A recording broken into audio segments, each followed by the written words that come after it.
ना तू रुकेगा, ना तू मुड़ेगा, ना तू थकेगा।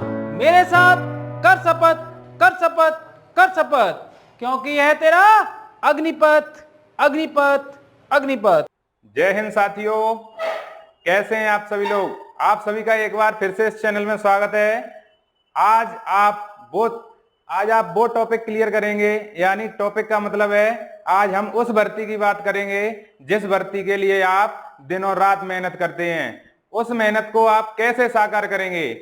उस मेहनत को आप साकार करने के लिए अगर आपको उसके लिए पूरा प्रोसेस जानना हो तो दिल्ली पुलिस कांस्टेबल की जो वैकेंसियां अभी चल रही हैं, इसी महीने जो आवेदन बराबर चल रहे हैं, उस भर्ती के बारे में हम आपको जानकारी देंगे। वो जानकारी आज इस क्लास में पूरी जानकारी देंगे। इस क्लास में आप अंत तक बने रहिए, क्योंकि आप अंत तक अगर नहीं बने रहेंगे तो मुझे नहीं लगता है कि आप इस जानकारी को पूरी तरह से क्लियर कर पाएंगे। तो चलिए हम आज आपको दिल्ली पुलिस कांस्टेबल में पुलिस कैसे बना जाता है, यानी दिल्ली पुलिस में कैसे भर्ती हुआ जाता है, उसकी पूरी जानकारी देंगे। तो इससे पहले एक बात और मैं बता दूं, प्रेजेंट टाइम में इसके आवेदन 1 सितंबर से स्टार्ट हो गए थे और 30 सितंबर तक लगातार चलेंगे। लगातार का मतलब 1 महीने का दायरा है, उसके बीच में आप आराम से फॉर्म फिल कर सकते हैं। तो मैं आपको आज इसकी वैकेंसियों के बारे में बताएंगे, आयु छूट यानी जो भी इसकी सीमाओं में जो भी एलिजिबिलिटी, सिलेबस या फिर क्या क्राइटेरिया रहता है रनिंग वगैरह का, वो आपको हम आज इस वीडियो में पूरी जानकारी देंगे। तो चलिए हम स्टार्ट करते हैं। सबसे पहले हम बात करेंगे कि दिल्ली पुलिस कांस्टेबल में कितनी वैकेंसियां आई हैं, क्योंकि वैकेंसियों का बहुत महत्वपूर्ण योगदान होता है। क्योंकि आबादी के हिसाब से देखा जाए तो मुझे नहीं लगता कि आजकल कोई भी वैकेंसी आती है, 1 पद आए चाहे 2 पद आए, फॉर्म तमाम भरे जाते हैं। तमाम का मतलब काफी संख्या में फॉर्म भरे जाते हैं। तो इस कंपटीशन को आपको कैसे फाइट करना है, तो उसके लिए आपको मेहनत अच्छी तरह से करनी पड़ेगी।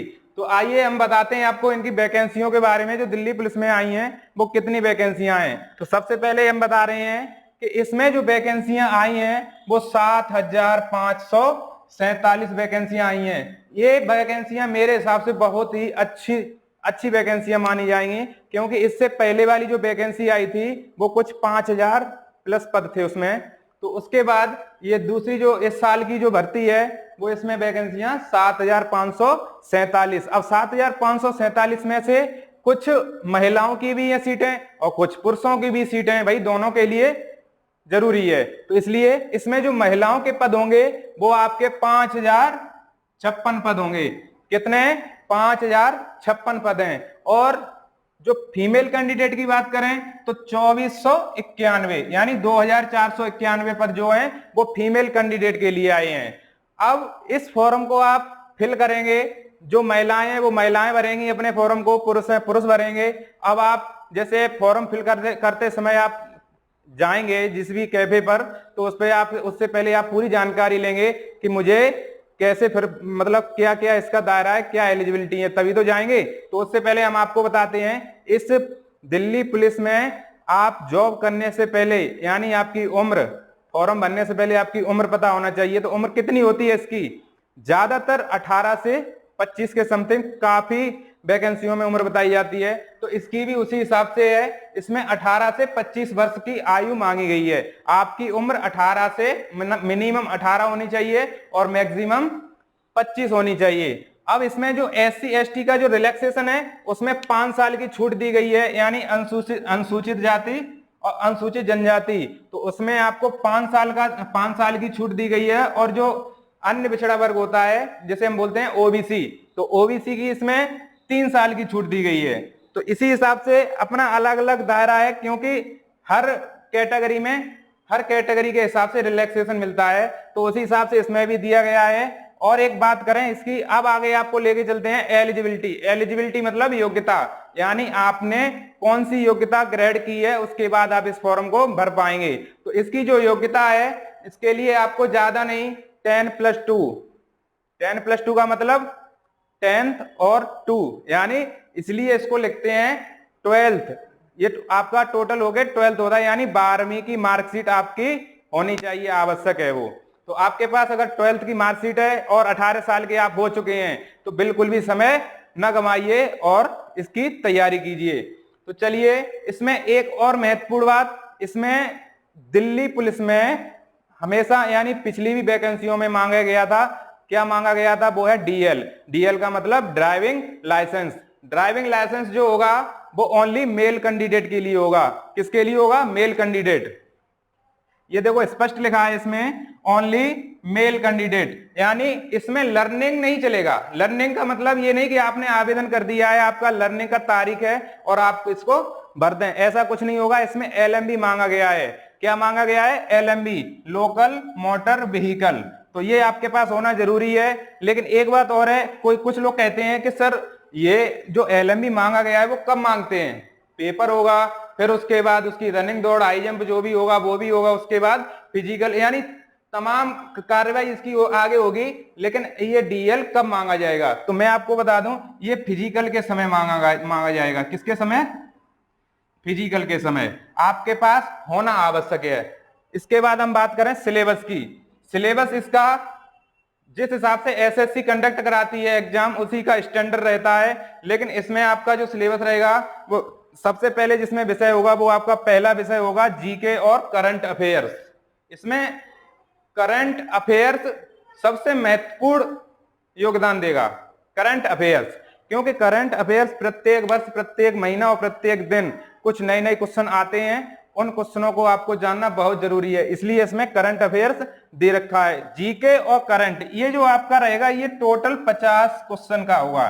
सबसे ज्यादा किस पे ध्यान दे रहा है? देखिए भर्ती बोर्ड किस पे ध्यान दे रहा है, देखिए 50 क्वेश्चन दिए हैं, 50 क्वेश्चन दिए हैं, तो इसका मतलब आधा पोर्शन करंट और जीके में ही दे दिया है। तो जीके करंट आपको बहुत ही इंपॉर्टेंट है। तो चलिए इसमें जो आपके 50 क्वेश्चन होंगे वो आपके 50 नंबर के, यानी एक क्वेश्चन 1 नंबर का होगा। जो दे रखा है मार्क्स और नंबर ऑफ क्वेश्चन, तो 50 क्वेश्चन और 50 मार्क्स, एक क्वेश्चन 1 नंबर का। दूसरा नंबर आता है आपका, जो दूसरा विषय होगा वो आपका होगा रीजनिंग। रीजनिंग मैंने पिछली क्लासों में भी बताया है कि रीजनिंग एक ऐसा विषय है जो हर एक परीक्षा में कॉमन विषय है। कॉमन विषय का मतलब कि हर एक परीक्षा में आपका ये विषय पूछा जाता है। अब इसको भी आपको तैयार करना होगा। आपका करंट और जीके हो गया, उसके बाद आपका दूसरा विषय कौन सा है? रीजनिंग। तो रीजनिंग इसमें कितने नंबर की है बताइए भाई? इसमें रीजनिंग है आपकी 25 नंबर की, 25 नंबर की रीजनिंग है। ये भी आपके, इसमें अगर आप 25 क्वेश्चन करेंगे तो आपको 25 अंक मिलेंगे। कितने मिलेंगे? 25 अंक। उसी प्रकार आपका जो तीसरा विषय रहेगा, तीसरा विषय आपका मैथ है। मैथ में आपके 15 क्वेश्चन है। कितने क्वेश्चन है? 15 क्वेश्चन। 15 क्वेश्चन और मार्क्स कितने हैं? यानी मैंने पहले ही बता दिया, एक क्वेश्चन 1 मार्क्स का है, तो उसी हिसाब से 15 क्वेश्चन और 15 मार्क्स। अब आपका अगला जो विषय वो आपका रहेगा कंप्यूटर नॉलेज। 10 क्वेश्चन आपके कंप्यूटर नॉलेज की भी, मतलब कंप्यूटर नॉलेज के भी आएंगे।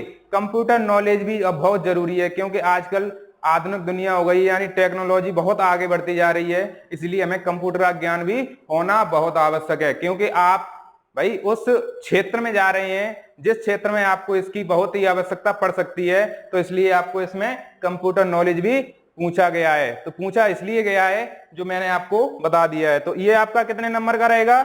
ये भी आपका 10, यानी 10 क्वेश्चन आएंगे और 10 मार्क्स मिलेंगे। ये आपका जो टोटल पोर्शन रहने वाला है उसमें आपके 100 क्वेश्चन आने वाले हैं और 100 ही नंबर मिलेंगे। यदि आप 100 क्वेश्चन सही करते हैं तो आपको 100 नंबर मिलना क्लियर है। क्या है? क्लियर है। इसके बाद हम अगर बात करें, एक सबसे बड़ी चर्चा यह है कि एज रिलैक्सेशन की बात चल रही है।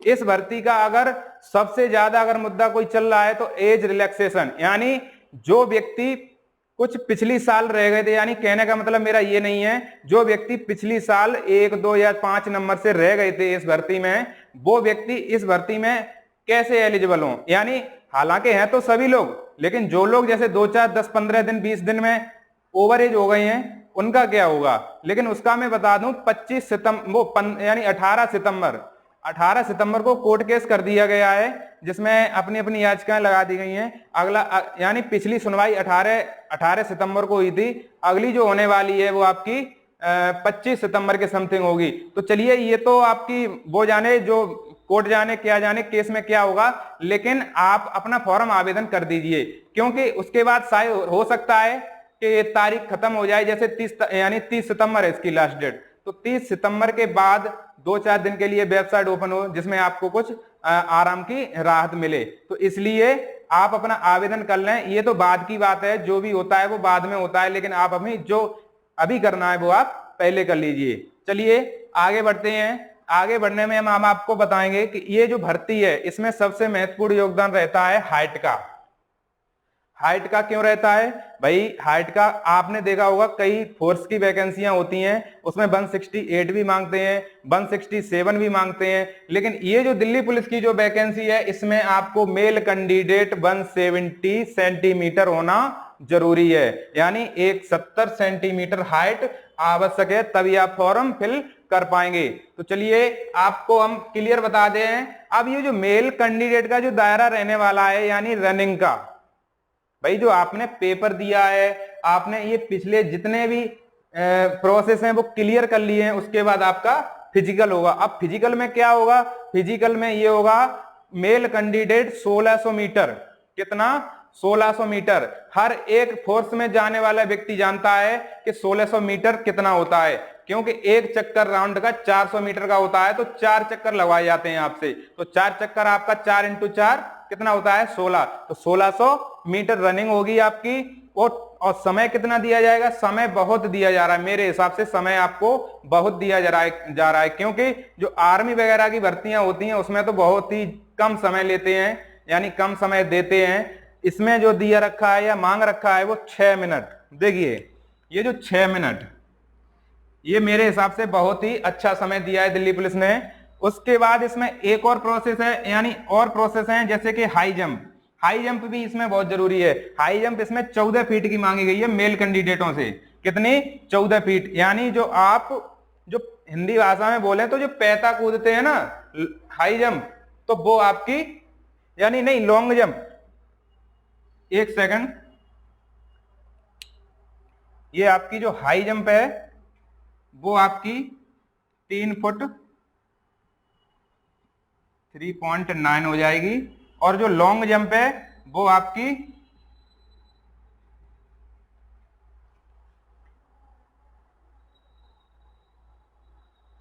14 फीट। कितनी? 14 फीट। ये प्रोसेस है, वो थोड़ा उल्टा लग गया था, लेकिन कोई बात नहीं, हाई और लॉन्ग में आप फर्क तो समझते ही होंगे, तो इसलिए अब मैं आपको बता दूं लॉन्ग जंप इसकी रहेगी 14 फीट की। कितनी? 14 फीट की। और हाई जंप यानी जो ऊंचाई होती है ना, जो कूदवाते हैं, तो वो आपकी 3 फुट से ऊपर रहने वाली है। तो चलिए अब आपको और एक बात बताएं, इसमें चेस्ट भी मांगा गया है। चेस्ट कितना मांगा गया है भाई? ये तो है नहीं कि आप ये प्रोसेस पूरी करते जा रहे हैं और आप हैं दुबले पतले, उससे कोई दिक्कत नहीं है। बस आपका जो इसमें जो मांगा गया है वो प्रोसेस आपको पूरा करना चाहिए। मुझे इससे या उन्हें इनसे कोई मतलब नहीं है। तो इसमें जो चेस्ट आपका मांगा गया है वो 81 सेंटीमीटर, 81 से लेकर 85, यानी मिनिमम आपका 81 हो। और जो एक्सपेंडेड करते हैं ना, फुलाते हैं, सीने को फुलवाते हैं, क्या करवाते हैं? जो फुलवाते हैं, तो वो आपका 5 सेंटीमीटर यानी 4 सेंटीमीटर फूल जाए। वैसे 5 मांगते हैं, इसमें 4 सेंटीमीटर फूल जाए, वो एबव है आपके लिए।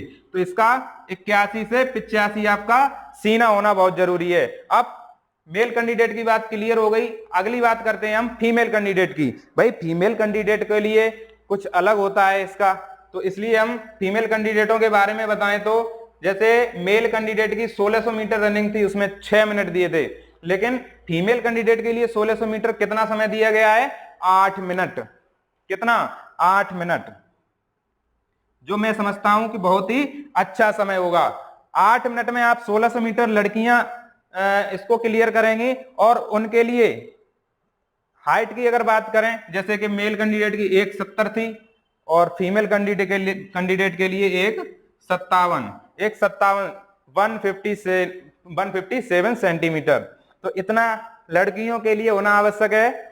मैं आपको मोटी मोटी जानकारी दे रहा हूं जिससे कि आपको पूर्ण जानकारी हो जाए। इसका एक लंबा प्रोसेस है, आप अपनी वेबसाइट पर जाके, यानी दिल्ली पुलिस की वेबसाइट पर जाके आप इसका पूरा प्रोसेस, यानी मैंने जो सिलेबस बताया है, जैसे कि GK, current, reasoning, math, computer, इनके कौन कौन से पोर्शन, कौन कौन से टॉपिक आते हैं, आप वो क्लियर कर लीजिए। मैं आपको जानकारी जो दे रहा हूं वो भी आपके लिए बहुत अच्छी जानकारी है। अब लड़कियों के लिए भी इसमें लॉन्ग जंप है। जैसे कि लॉन्ग जंप की बात करें तो इनके लिए 4 फुट कम कर दी गई है। जैसे कि 14 लड़कों के लिए थी तो इसमें 10 फुट कर दी गई है लड़कियों के लिए। कितनी कर दी गई है? 10 फीट। 10 फीट लड़कियां कूद जाएं। और हाई जंप जो होगी, यानी ये लॉन्ग जंप थी और ये हाई जंप होगी। हाई जंप लड़कियों के लिए ओनली 3 फीट। कितनी? 3 फीट। तो इतना दायरा लड़कियों का था। और एक सबसे अच्छी बात यह है कि इसका फॉर्म जैसे भरा तो अभी जा रहा है और ज्यादा नहीं, 10-12 दिन बचे हुए हैं। आप अच्छी तरह से फॉर्म भरवा लें। सबसे महत्वपूर्ण बात यह है कि पिछली बार जो फॉर्म भराए गए थे उसके बाद करेक्शन डेट का कोई समय नहीं आया था, लेकिन इस बार बहुत ही अच्छे तरीके से इसमें दे रखा है कि आप अपना फॉर्म, वैसे तो अच्छी तरह से हर व्यक्ति चाहता है कि अपना फॉर्म बहुत ही अच्छी तरीके से साइबर कैफे के पास बैठकर, उसके कैंडिडेट के पास बैठकर अपना चेक कर लें अच्छी तरह से, तब उसको फॉर्म फिल करवाएं। क्योंकि भाई अभी आप में कुछ नाम में गलती हो जाए कुछ ना कुछ, तो वो आपको भुगतना पड़ेगा। इसके लिए कोई जिम्मेदार नहीं होगा। तो इस बार करेक्शन के लिए भी राहत दी है भर्ती बोर्ड ने। करेक्शन डेट 3 और 4 अक्टूबर के लिए इसकी डेट रखी है। तो इसमें आपको मैं बता दूं, जैसे कि 1 सितंबर से 30 सितंबर तक इसकी आवेदन होने वाले हैं जो चल रहे हैं, और उसके बाद 3 से 4 अक्टूबर के लिए आप इसमें करेक्शन करा सकते हैं। आप ज्यादा नहीं, मोटा मोटा ध्यान रखिए, जैसे कि नाम होना चाहिए सही, पापा का नाम, मम्मी का नाम, और जो भी उसमें होता है, जैसे कि फोटो लगवाते हैं, फोटो बहुत अच्छी तरीके से क्लियर होना चाहिए। जैसे कि कुछ लोग सोचते हैं चश्मा लगा के खिंचवा लें, कुछ सोचते हैं तिरछे होके खिंचवा लें। भाई यहाँ पे आप ब्लॉग नहीं बना रहे हैं, यहाँ पे आप भर्ती होने जा रहे हैं, इसलिए आपको बिल्कुल स्पष्ट तरीके से अपने डॉक्यूमेंट्स क्लियर करने होते हैं। तो इसलिए मैं आपको ये बात मैंने आपको पूरी बता दी है, और मुझे आशा भी है कि बहुत ही अच्छे तरीके से आपको पूर्ण जानकारी मिल गई होगी। ये जो दिल्ली पुलिस है ना, ये केंद्र की पुलिस यानी केंद्रीय भर्ती मानी जाती है। इसमें सैलरी बहुत अच्छी है। आप राज्य सरकार की जो पुलिस होती है उसमें राज्य सरकार के भत्ते मिलते हैं, लेकिन ये केंद्र की है। केंद्र की नौकरी बहुत ही अच्छी नौकरी होती है, इसलिए आप अच्छी तरह से मेहनत करें। तो चलिए, आप सभी से मैं विदा लेता हूं, और सबसे इंपॉर्टेंट एक बात और रह गई कि आप इस वैकेंसी को जल्दी से जल्दी पूर्ण होते देखेंगे। क्यों देखेंगे? एक चीज ये भी है, जैसे कि इसकी परीक्षा के बारे में अगर बात करें, परीक्षा बताई गई है कि दिसंबर, इसमें दिसंबर लिखा है, एग्जाम दिसंबर यानी दिसंबर में करा सकते हैं। कुछ लोग ये कह रहे हैं कि सर नवंबर में भी हो जाएगा। नवंबर या फिर जनवरी या फरवरी से हमें कोई मतलब नहीं है, जो नोटिफिकेशन में लिखा है वही आपको मानना पड़ेगा। क्योंकि पिछली जो वैकेंसियां यानी जो एसएससी कंडक्ट कराती है, जैसे सीजीएल हो गया, एसएससी 10+2 हो गया, जो भी वैकेंसियां हो गई उसमें जो दे रखा है उसी के आसपास करा देती है, क्योंकि ये भर्तियां कराने में टाइम नहीं लेती हैं। इसलिए आपको दिसंबर मान के ही चलना होगा। आप ये बिल्कुल मत समझें कि कब होगा क्या होगा, लेकिन सच बात तो ये है कि जो व्यक्ति मेहनत करने यानी जो जुनून से तैयारी करता है उसके लिए कोई तारीख या कोई तिथि की कोई जरूरत नहीं होती है, वो अपनी लगन से मेहनत करता है। तो चलिए, मुझे उम्मीद है क्लियर हो गया होगा आपको। आप अपनी तैयारी बरकरार रखें। जय हिंद, जय भारत।